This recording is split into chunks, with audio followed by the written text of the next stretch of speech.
Welcome to YOUCANIC. Today here on YOUCANIC we have a 2012 Hyundai Sonata, and we're going to go over how you replace the light.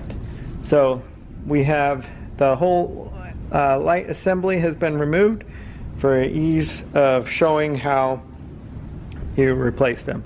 You can reach down through here and grab and replace them, but for the ease of showing you what you're looking at, it's been removed. So this is your low beam daytime runner.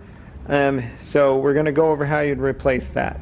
So you would be able to just reach down here, twist it off. But to show you what you're looking at, so on the back here we have this cap here, and this is the one we need to remove for our low beam headlight. Be able to just turn it a quarter turn.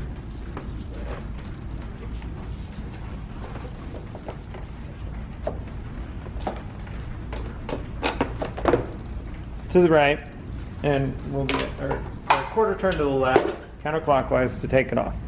Now this is an H11 bulb, and so to get that, the best is to undo the electric connector by squeezing the tabs and pulling the connector off, and then turn this a quarter turn to the counterclockwise motion, and that way you can remove the bulb. And then we do our best not to touch the bulb unit itself, and you get your new H11, and you would insert it. You'll see that you got one larger tab here, so you'll line up that tab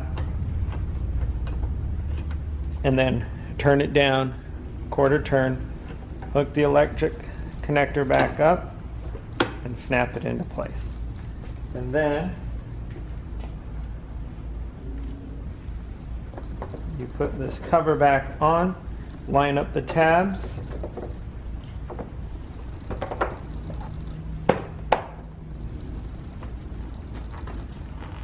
and turn it a little bit of a turn to the right to lock it into place.